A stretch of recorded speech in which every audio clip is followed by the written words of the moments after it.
15th, and I presented a draft of the master plan for the borough of East Rutherford. We had prepared both a full master plan and a summary presentation, and I went through the goals and objectives and recommendations of the plan in detail. The board had a number of comments, the board planner had, and engineer had a number of comments, and there was a good discussion. The members of the public also had comments, and I took note of them and made revisions based on all of that feedback. You should have all received a memo dated March 20th, 2025 by myself, which was summarizing the revisions that were made to the master plan. These reference page numbers of the master plan itself, but if any elements of that were changed in the master plan document needed to be changed in the summary presentation, they were also updated there. I wanted to just go through some of these, maybe not verbatim, but touch on the kinds of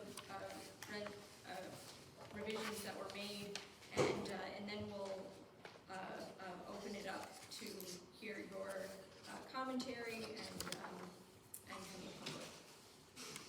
So first there was, my letter went chronologically through the plan, but I might jump around a little bit just to address some that were similar, some changes that were similar. So there was some language that wanted to be, the board wanted clarified related to density. There was a land use objective, and someone mentioned that low density it says preserve low density residential districts, such as the R1 and R2 districts, and we added the low and medium density residential districts because the R2 district is actually called a medium density district. There was also some other edits related to density. In the section describing existing zoning in town, I added a clarification that there is no density requirement currently in the R3 zone. I also, related to density, talked about the R2 zone. There was some discussion in there related to two-family dwellings.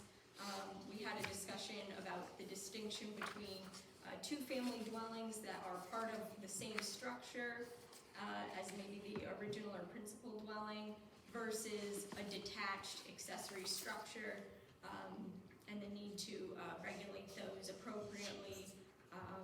And so some language was added to clarify that situation in the plan. In addition, for the R3 multifamily residential district, a recommendation was clarified that any regulations applying to two-family or detached accessory dwelling units, the same as would apply in the R2 zone should apply to the R3 zone. And also we added, there was discussion about adding language that a reasonable density limitation be provided for the R3 zone, or that be considered in the future. And similarly in the mixed-use development district, which is recommended to replace the neighborhood commercial zone, language was added that said that residential density shall be reasonable. I also clarified that similar to the neighborhood commercial zone, the same affordable housing set aside should be required, which would be a 20% set aside. That is what the current neighborhood commercial zone requires, and the mixed-use development district should be the same. Some tables were updated to reflect some of the changes I just mentioned. Table 2 and Table 3 summarized some of the recommendations for the different zones, so just I added a little clarification language there. Those were the density-related changes. In terms of data, it was noted that some of the data was a bit old from an earlier revision date, and so we updated the data on page 18. We updated the number of housing units in the borough using 2023 data. We also updated the public schools data to be the most recent, so it's showing latest enrollment data. Also updated, and this was not included in my letter, so I'd just like to clarify, the table 10, which is crime rates, and the police data section, that was also updated. We also received a comment from a board member to update the fire and emergency medical services section to provide some clarity related to the Bureau of Fire Safety versus the fire department and some of their facility, the status of some of the facilities. Also updated the library description just to remove a bit of specificity so that it can, because we weren't sure if some of that was out of date.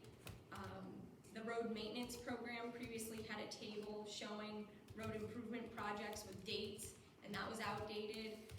And in discussing with the borough engineer, we decided to just remove that table because it would very immediately become out of date if we provided it. And so we simply stated that the borough continues its road repaving program on an annual basis. In terms of slightly more substantive, well, some of this is, all of this is substantive, but the recommendations section, some language was added. For example, in the historic preservation objective, previously it had said to purchase the Richard Kipp Atwater House, and instead now it says continue preservation efforts for the Richard Kipp Atwater House. I also removed a recommendation in the community facilities element related to EMS services and whether or not to go to a paid service, because we understand that that's been completed. In addition, for the community facilities element, we added a recommendation to utilize grants to help finance community facility improvements or expansion projects, and that came out of a discussion related to using the master plan as a basis for grant applications and to get funding for different improvements around town.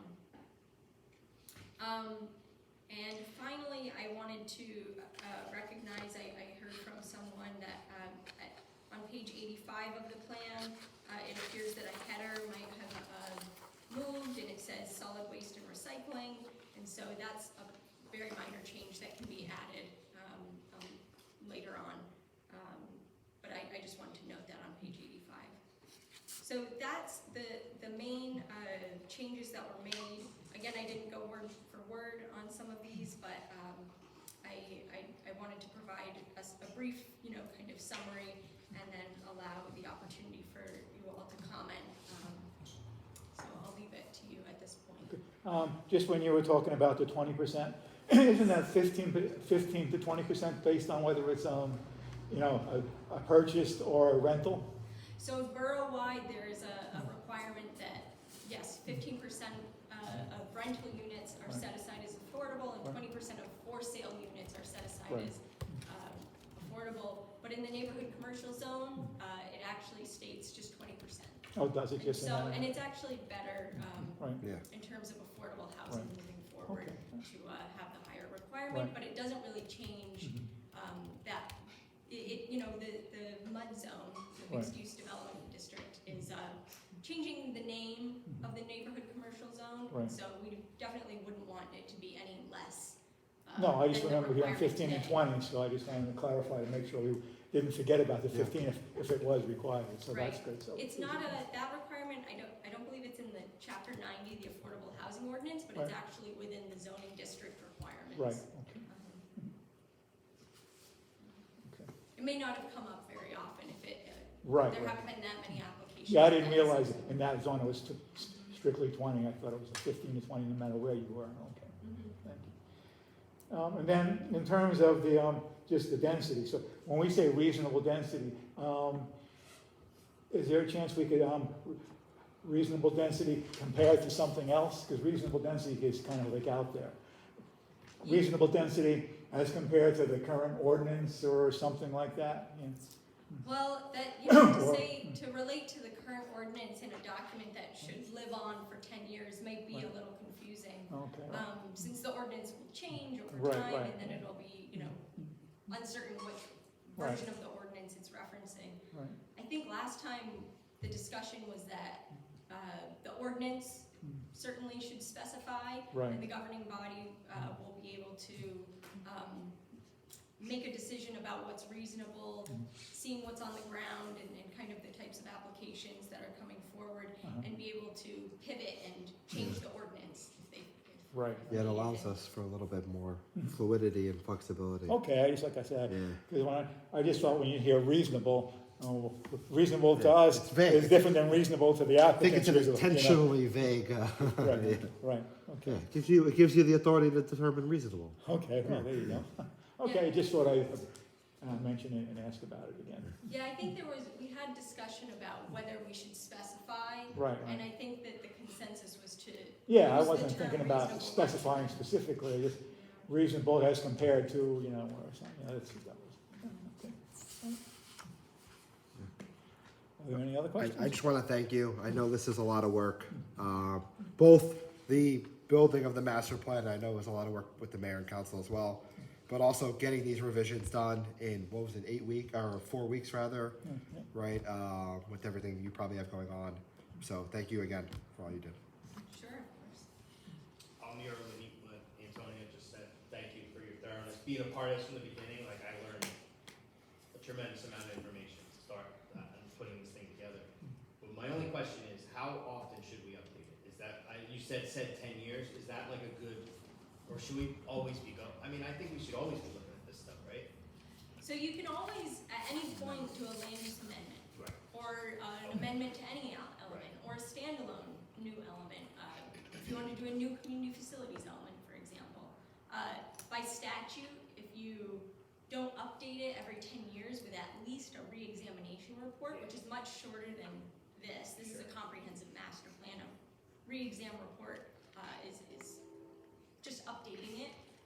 If you don't do that every 10 years, your zoning loses its presumption of validity. And so it protects the borough to update it every 10 years and at least with a re-examination report. A lot of towns will do a comprehensive master plan and then go a couple rounds with a re-examination report because it is a lot of work. Right. And the re-exam report you can make you can still make significant changes if you think it's necessary. Or you can do a land use amendment or a land use update where you just update, again, that element, land use element or any other element. But every 10 years at minimum, doing a re-examination report is best practice. Excellent. Thanks. Does the board have any questions? I actually have one more. Okay. Sorry. Still thank you, but yeah. There was a question after our first meeting that was about so in the maps we have the transit, right? The transit circle, Right. and then we have the mud districts, right? I think it also like kind of came out there, and it was addressed maybe out after the meeting more formally than before.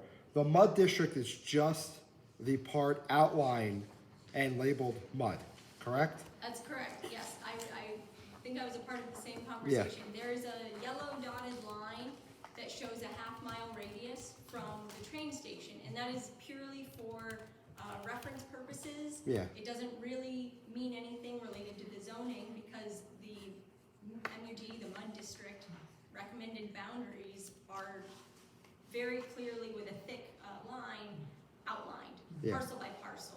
And it's not that half-mile radius. It's along certain corridors, stretches of parcels, and so people need to pay attention and make sure that Yeah. they're not assuming that half-mile radius is the mud Yeah. zone. The west end of town is somewhat on Patterson Yeah, Avenue. it's literally the bus line, Yeah. right, Exactly. on Patterson Avenue through, and then Hackensack obviously to the rail, Right. right? But R1, R2, those zones have not been converted, within that transit zone have not been converted to mud zones, correct? That's correct. Yeah, and it extends on the properties along Railroad Avenue, just Yeah. the ones that touch that. Yeah, For the most part, that touch the street.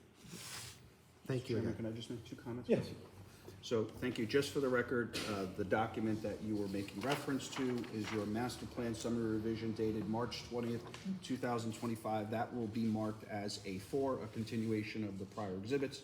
And to Councilman Bolger's comment regarding how many years you need to review the master plan. It is 10 years, and having represented the board for as long as I have, the reason the planning board was not able to revise its master plan or address its master plan is that a number of years ago, through a judicial proceeding regarding the Tomu litigation, Judge Harris stripped the borough of its zoning powers. And that is why, even though the mayor and council at that time and all throughout up until very recently would have loved to do something about the master plan, they were restrained from doing anything because they did not have their powers. Very recently, they got what's called the judgment of repose, and basically quickly on the heels of that judgment of repose, Spatch and her firm undertook what the mayor and council have been, planning to do for years and years, but been restrained to do. So I'm sure, given if we're not restrained again by any other judicial action, it will not take 10 years because we have a moving community. So, thank you. Got knock on wood. In the re-examination, reports are usually very straightforward and not nearly as intensive as preparing a new comprehensive master plan. So most towns are able to comply once they have a good baseline master plan to go from. Okay, are there any questions from the board? Then we should open it to the public. Yes. Need a motion to open to the public? Motion. Second. All in favor? Aye. Is there anyone from the public that wishes to be heard in regard to the master plan? No. Okay, let the record show. Close. Second. All in favor? Aye. So, Mr. Chairman, that you have before you the master plan for adoption as revised. So there was an initial master plan. Spatch's letter is the summary of the revisions, and if the board so chooses, they can act on a motion to adopt the master plan as revised. Okay, I need a motion. I will make a motion to adopt the master plan as revised. I'll second. Okay, any questions on the motion? Okay, roll call.